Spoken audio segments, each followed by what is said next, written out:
Bentornati al nuovissimo appuntamento con le previsioni meteo. Una goccia fredda continuerà a portare, almeno per la giornata di venerdì, dei forti temporali associati anche alla grandine sul Sicilia, quindi la Sicilia sarà ancora ben colpita, mentre qualche residuo fenomeno sull'Appennino meridionale potrà ancora avvenire nel pomeriggio di venerdì. Già abbiamo avuto dei danni importanti, ma come vedete per quanto riguarda i prossimi giorni subiremo ancora, almeno fino a venerdì, la presenza dell'anticiclone con temperature oltre i 31 gradi sulla Val Padana.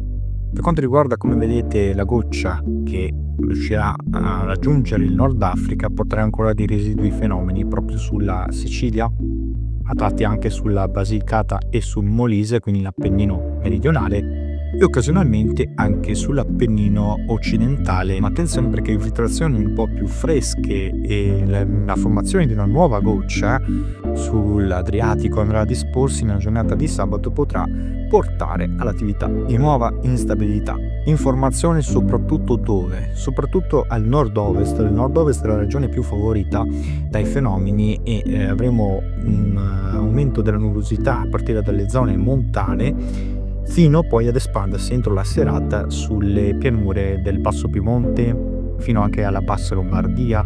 Saranno presenti fenomeni sulle prealpi lombardo-venete e fino a raggiungere poi nella serata sull'Emilia occidentale e anche sulla Liguria, con possibilità di nubifragi di grandinate fino a medie dimensioni. Attenzione, nuovo calo termico al nord, staremo su valori comunque gradevoli di caldo, quindi non sarà così eccezionale. Poi ovviamente questa goccia tenderà a espandersi poi nella giornata di domenica verso le zone del centro. Potremo assistere alla formazione di temporali soprattutto sul Lazio e sull'entroterra sarda. La possibilità, comunque il Lazio è più esposto, un po' anche comunque e l'Umbria, dai fenomeni nel corso del pomeriggio.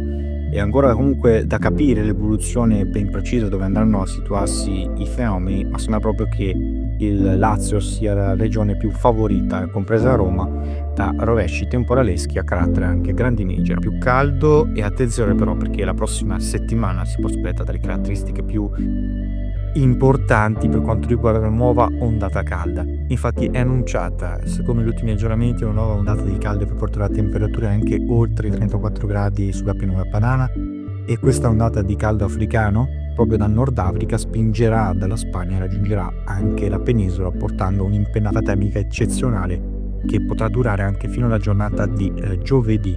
Insomma, si può aspettare un'ondata di caldo, picchi non esclusi anche di 38 gradi. Per quanto riguarda questa ondata di caldo è confermata e ne riparleremo comunque nel corso dei prossimi aggiornamenti meteo.